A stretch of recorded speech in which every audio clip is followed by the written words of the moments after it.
Disebutkan dalam banyak riwayat bahwasanya nabi-nabi pun belum pernah ada nabi yang lihat Allah, termasuk Nabi Muhammad SAW. Kita ambil dalilnya dalam hadis Bukhari. Waktu Nabi SAW pulang dari Isra Mi'raj, jemaah sekalian, Aisyah bertanya radhiyallahu anha, berkata, istri beliau, ya Rasulullah, hal tara rabbak? Apakah anda waktu Mi'raj ke langit, terima perintah salat, sempat lihat Tuhan anda enggak? Lihat enggak Allah itu bagaimana? Apa jawaban Nabi SAW? Nurun ala nur anna arah. Allah itu cahaya, di atas cahaya, terang sekali. Bagaimana saya bisa melihatnya? Artinya Nabi SAW mengatakan, saya sendiri belum pernah lihat bagaimana itu Allah.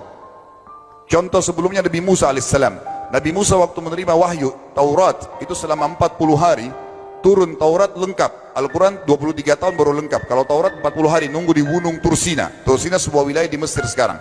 Itu banyak gunung-gunung batu, ada satu gunung batu yang tinggi, Nabi Musa nunggu di situ. Setiap hari Jibril datang turunin surah, turunin ayat gitu. Setelah berlalu 37 hari dari 40 hari menunggu Taurat turun, Nabi Musa alaihissalam tiba-tiba bertanya kepada Allah, mengatakan begini dalam Al-Quran, A'udzubillahi minasyaitonir rajim, Rabbi arini anzur ilaik. Wahai Tuhanku, izinkan aku melihatmu. Aku beriman kau ada ya Allah, tapi aku ingin lihat kau bagaimana. Allah menjawab, tidak mau mengecewakan Nabi Musa. Sebagai manusia Allah mengatakan, lan tarani. Perlu anda tahu dalam bahasa Arab jemaah sekalian ada 3 kosakata la, tidak yang berarti tidak. Ada la biasa artinya tidak, ada lam dengan mim, lam artinya tidak pernah, ada lam dengan nun, lan artinya tidak akan pernah. Allah mengatakan apa? Lan tarani, kau tidak akan mampu melihatku hai Musa. Tapi Allah nggak mau kecewain Musa. Ternyata Musa selama 37 hari jemaah sekalian kagum-kagum melihat gunung-gunung batu di situ.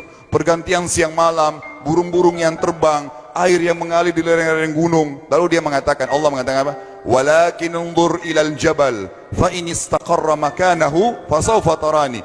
Coba kamu lihat gunung-gunung batu di sekitarmu hai Musa. Kalau mereka bisa menampung kedatanganku, kata Allah, kau akan bisa melihatku. Apa yang terjadi? Allah lanjutkan, falamma tajalla rabbuhu lil jabal. Waktu Allah baru niat mau datang, belum datang, ja'alahu dakka. Semua gunung batu itu hancur lebur, tidak mampu menampung kedatangan Allah. Wa kharra Musa sa'iqa. Lalu Musa pingsan tiba-tiba. Waktu Nabi Musa bangun, langsung ucapkan kalimat, amantu billah, saya beriman pada Allah. Berarti fakta lapangan, nabi-nabi aja belum pernah lihat Allah. Masih pertanyaan lagi jemaah sekalian, kenapa Allah nggak bisa kelihatan? Saya akan jawab dan tolong ini jadikan sebagai pegangan hidup. Ini landasan akidah kita. Kata para ulama, karena anda kalau sholat, anda mengucapkan satu kalimat yang merupakan jawabannya. Allahu Akbar. Allah Maha Besar. Akbar adalah siga mubalaghah dalam Islam. Sesuatu yang melampaui batas, Maha Besar.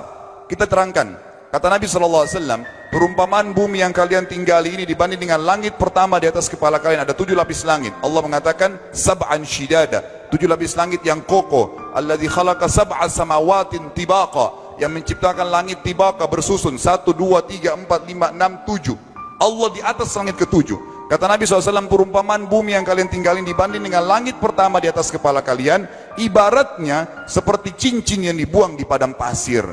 Jadi kita tidak akan pernah bisa melihat ujungnya langit karena kita sangat kecil, dan ini terbukti secara fakta. Apakah anda sudah tahu bahwasanya miliaran bintang-bintang yang ada di atas kepala anda yang jaraknya sekian miliar tahun dari bumi dan sekian miliar tahun lebih besar daripada bumi, sekian miliar kali lebih besar daripada bumi, itu semua berada di bawah langit pertama. Manusia tidak akan pernah bisa memegang langit ini dengan telapak tangannya, karena dari sini saja ke Pluto jaraknya 270 tahun. Nggak bakal bisa ada astronot dikirim kena mati di tengah jalan.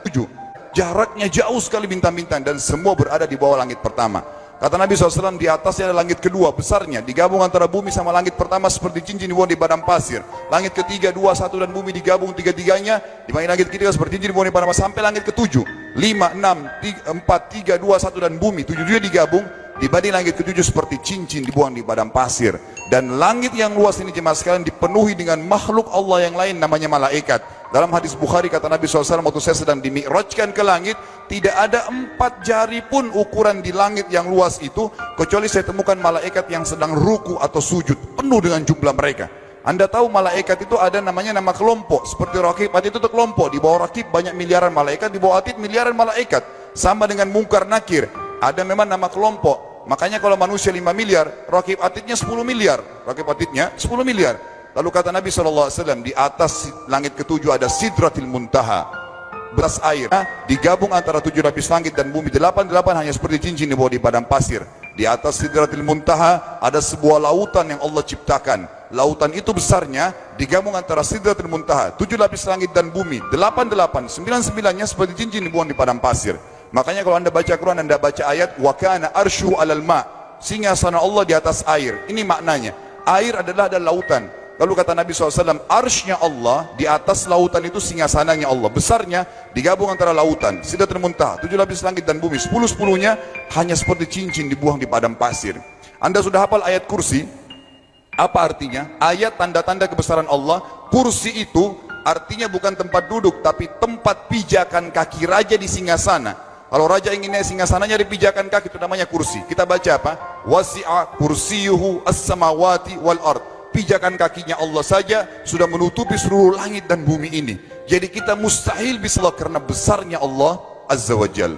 Tinggal kita tutup jemaah sekalian. Kira-kira lalu bagaimana saya berhubungan dengan Allah? Jawabannya sederhana. Anda lingkari namanya Allah, ini Tuhan kita. Yang menyembah selain Allah kafir, yang mempartisipasikan Allah dengan makhluknya, masih sembah berhala, kuburan, jimat, namanya syirik. Dua-dua nggak boleh. Untuk berhubungan dengan Allah yang tidak kelihatan dengan mata kita ini, tapi kita bisa rasakan keberadaannya, cuman satu cara. Di bawahnya lingkarin ibadah. Salat, puasa, zakat, haji, takziah, ziarah kubur, semua ini adalah rangkaian ibadah untuk berhubungan dengan Allah. Semua ibadah ini jemaah sekalian harus seperti yang Allah mau, bukan yang Anda mau. Ini penting. Karena kalau tidak seperti yang Allah mau, Allah tidak terima. Bagaimana caranya supaya bisa seperti yang Allah mau? Ikuti buku pedomannya. Ada Al-Quran, ada Sunnah.